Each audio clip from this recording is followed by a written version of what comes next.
السلام عليكم ورحمة الله وبركاته. أهلا وسهلا بكم في قناة أكاديمية عواد. أهلا وسهلا بالمتابعين على صفحة البورصة في أكاديمية عواد. أنا عامل الفيديو ده مخصوص النهاردة بسبب إقبال الجماهير والمتابعين على صفحة البورصة في أكاديمية عواد، وطلبوا مني اني اعمل فيديو بخصوص سهم نهر الخير. طبعا كان في اسهم تانية اتطلبت مني على الجروب، ولكن كان سهم نهر الخير اكتر الاسهم اللي اتطلبت مني الفترة اللي فاتت واللي اتطلبت مني على الصفحة. طبعا اللي متابع صفحة البورصة في أكاديمية عواد هيلاقيني اتكلمت كتير على سهم نهر الخير، والسهم ده أنا اتكلمت عليه أكتر من مرة، وكان من ضمن الأسهم اللي بقول إني شايف إنها هتتضاعف مرة بنسبة 100% بإذن الله تعالى. سهم نهر الخير بيتداول حاليا عند 55 قرش. تعالوا نفتح صفحة نهر الخير ونشوف ايه الاخبار، ونحلله فنيا ونحلله ماليا في نفس الوقت. طيب تعالوا نبتدي بالتشارت بتاع نهر الخير، نفتح مع بعض.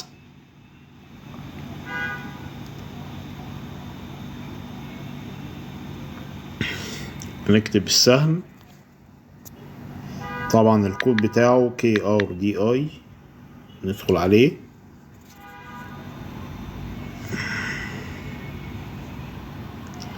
طيب احنا فاتحين دلوقتي الشارت على المنصلي، يعني كل شمعة بتقول انها شهر. تمام. طيب تعالوا نمسح الكلام ده، تعالوا نكبر كده. سهم نهر الخير ابتدى عام 2022، احنا في حاليا عام 2024. لو احنا بصينا للشورت هنلاقي ان السهم بيعمل قيعان اعلى من قيعان، وبيعمل قمم اعلى من قمم. يعني معنى الكلام ان سهم نهر الخير واخد اتجاه صاعد. احنا كده شفنا الشورت على المنصري، تعالوا نشوف الشورت على الديلي، على اليومي. يعني كل شمعة بتقول انها بتمثل يوم. تعالوا نشوف كده ونكبر عشان العملية تبقى اوضح من كده. هنلاقي ان على المدى القصير السهم نازل من 2 جنيه وصل ل55 قرش. طيب من اول وهلة كده حضرتك اول ما تبص للسهم هتلاقي ان السهم بيقوم بعمليات تجميع، حول 55 قرش وال50 قرش. طبعا السهم نزل من 2 جنيه وصل الى 45 قرش تقريبا. حاليا هو مستقر حوالين 55 قرش. لو كبرنا كده مع بعض هنلاقي ان السهم بيجمع حوالين نقطة 55 قرش. طيب مستهدفات السهم ده ايه؟ السهم ده حضراتكم انا قلت ان هو ان شاء الله من ضمن الاسهم اللي هتتضاعف 100%، وان شاء الله توصل ل90 قرش و1 جنيه. طيب ايه اللي بيخليني اقول الكلام ده؟ تعالوا نشوف سهم نهر الخير واخبار سهم نهر الخير، ونشوف السهم ده ليه مستقبل ولا ملوش، وفي المستقبل القريب هل سعره هيزيد ولا سعره يقل. تعالوا نشوف مع بعض. تعالوا نكمل مع بعض ونتكلم على سهم نهر الخير ونشوف الأخبار اللي عليه ونحلله ماليا كده بالراحة. تعالوا نفتح أخبار السهم. طبعا موقع مباشر متاح للجميع، أي حد من حضراتكم يقدر يخش على أي سهم من خلال موقع مباشر ويعرف الأخبار اللي عليه. تعالوا نشوف أخبار السهم ونشوف بياناته. طبعا اهم حاجة ان احنا نفتح اول حاجة طبعا بيانات السهم ونشوف القيمة الاسمية ونشوف القيمة الدفترية للسهم. طبعا زي ما واضح قدام حضراتكم شركة نهر الخير مجال العمل الخاص بيها وهيكل الملكية. وطبعا زي ما مكتوب قدام حضراتكم هيكل الملكية مكون من أفراد وليس مؤسسات، وعنده استثمارات في شركتين، شركة اسمها مجموعة الأهلي للزراعات الحديثة، وخلينا نركز في الاسم ده عشان هنحتاج له بعدين. طيب تعالوا نشوف السهم ونشوف القيمة الاسمية والقيمة الدفترية. القيمة الاسمية 10 قروش والقيمة الدفترية 17 قرش.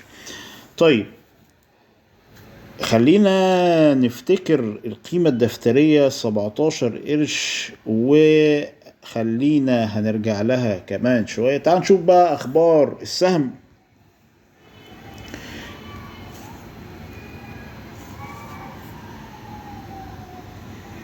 طيب تعال نشوف أخبار السهم. طبعا الأخبار كلها بتتكلم عن مساهم بيشتري، مساهم بيبيع، مساهم بيخفض حصته، مساهم بيبيع. وده بيفسر لنا الفترة اللي فاتت نزول السهم من قيمة 2 جنيه ل 45 قرش، زي ما اتكلمنا في أول الفيديو ان كان في بيع الفترة اللي فاتت، بيع مجلس إدارة. ولكن خلينا نركز على حتة مساهم يشتري 67 مليون سهم بقيمة 33 مليون جنيه. لو فتحنا الخبر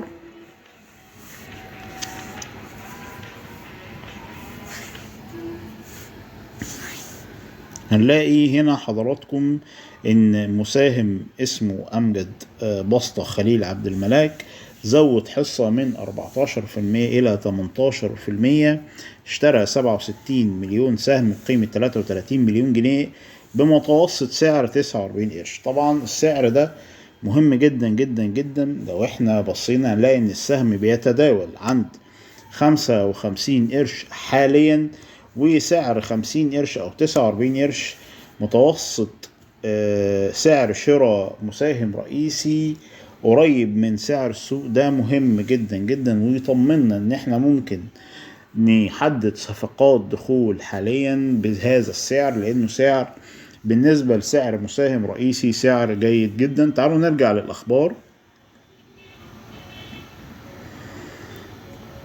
طيب تعالوا نشوف بقية الأخبار. هنلاقي أخبار بتقول أرباح تموا 19% الربع الأول. نهر الخير تعلن الحصول على رخصة تصدير شركة الأهلي للزراعات الحديثة.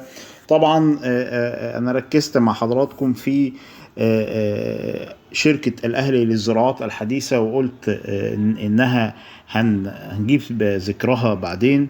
الشركة دي طبعا من شركات واستثمارات شركة نهر الخير. فالشركة دي أعلن عنها قبل كده إنها هتبقى من ضمن الشركات اللي هتطرح قريبا في البورصة. وطبعا لما شركة تبقى تابعة لأي شركة تانية وتطرح في البورصة، طبعا بيعود لهذا الكلام بتأثير إيجابي جدا على السهم الرئيسي وعلى الشركة اللي بيتبع ليها الشركة اللي هتطرح في البورصة. عشان كده قلت لحضراتكم خلينا نركز على شركة الأهلي للزراعات الحديثة، لأن هنسمع اسمها كتير الفترة الجاية، ودي من ضمن الشركات اللي هتطرح الفترة الجاية بإذن الله. ودي شركة تابعة لسهم نهر الخير. تعالوا نشوف بقية الأخبار. الرقابة المالية تقر إجراءات نهر الخير للتنمية بشأن إضافة نشاط جديد. طب إيه هو النشاط الجديد؟ هنلاقي هنا في الخبر اللي بعده إنتاج وبيع التقاوي. في خبر تاني بيقول نهر الخير للتنمية تقترح توزيع أسهم مجانية لزيادة رأس المال. طبعا الاقتراح ده اقتراح مجلس إدارة، لسه لغاية دلوقتي ما تمش زيادة رأس المال. دي من ضمن الأخبار اللي هتساعد بعد كده السهم إن هو سعره يزيد، لأن حضراتكم عارفين إن زيادة رأس المال لأي سهم طبعا المساهمين الرئيسيين بيحاولوا يزودوا من قيمة السهم عشان لما تحصل اكتتاب او يحصل زيادة راس مال السهم نفسه بينزل قيمته، فبالتالي بيحاولوا يطلعوا السهم لأقصى سعر ممكن. فإن شاء الله بإذن الله لما الشركة تعلن عن إجراءات جادة والكلام يوصل للرقابة المالية، هنلاقي تحركات في سعر السهم الفترة الجاية. هنكمل مع بعض الأرباح بتنمو 16% خلال 2023. ومن ضمن الأخبار الجيدة أيضا إنها نهر الخيل للتنمية تتوقع بدء تشغيل مزرعتها السمكية في النصف الثاني من 2024. طبعا احنا حاليا في النصف الثاني من 2024. طبعا ده هيساعد الشركة إنها أرباحها تنمو ومبيعاتها وإيراداتها تنمو. دي من ضمن الحاجات اللي هتساعد السهم الفترة الجاية. طيب أنا ليه بتكلم مع حضراتكم بقول إن السهم إن شاء الله يتضاعف؟ أنا زي ما قلت لحضراتكم إن القيمة الدفترية للسهم 17 قرش زي ما حضراتكم شايفين، وقلت لحضراتكم إن احنا هنرجع لها تاني.